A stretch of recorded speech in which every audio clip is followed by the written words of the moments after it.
the basic principle that she put forward is, okay, Saif mentions these battles in Iraq, and he gives some markers that by which we can date the different battles. For example, he mentions the names of different Persian rulers. Now, it so happens that there are Iranian sources that we can look at, and we can date when those rulers existed. And by that, we can date the battles.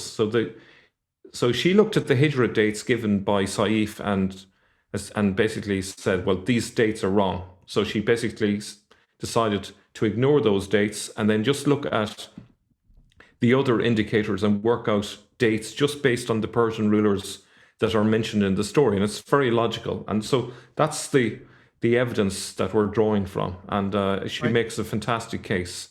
And also, I Um, want to mention, she is from the region, so we ought to really at least respect the fact that she will have her firsthand look on what transpired in her own region. Yeah, and just to kind of point out, she's a 20th century or 21st century scholar. She is doing work that very few other scholars have done. A lot of scholars have neglected all the Persian narratives, and so she's really kind of doing the work that needed to be done centuries ago, really. So just to draw attention to this slide here, this is from her book. She says that Saif's account of the initial phase of the conquest of Iraq begins with a very significant chronological and symbolic indicator.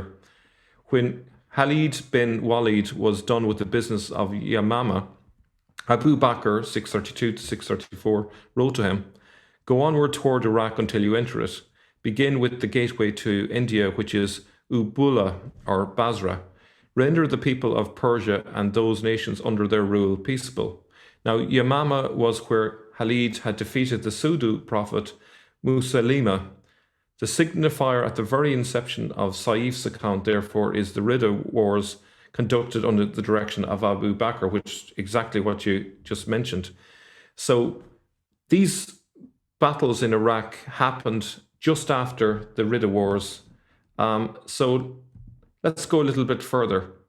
She says that the accepted Hijra chronology provided by Saif, moreover, puts the start of these wars in 12 AH, conventionally dated to 633 CE. Okay, the problem is that that doesn't line up. So the rulers mentioned in Saif's books, some of them were dead by 633. They were no longer rulers, so there's something up. So she ignores the AH and just focuses on, as we said, getting the dating sorted and then seeing where the cards fall, you know. So an earlier dating for the Iraqi battles will be a problem, as these Iraqi battles occur supposedly after Muhammad's death and the Ridda Wars. If they occurred several years earlier than previously thought, where does that leave us with the standard Islamic narrative? I'm going to suggest that it actually leaves us with a massive crater in the standard Islamic narrative, because this particular period is a pivotal period. If we're talking about the death of Muhammad and the Ridda Wars,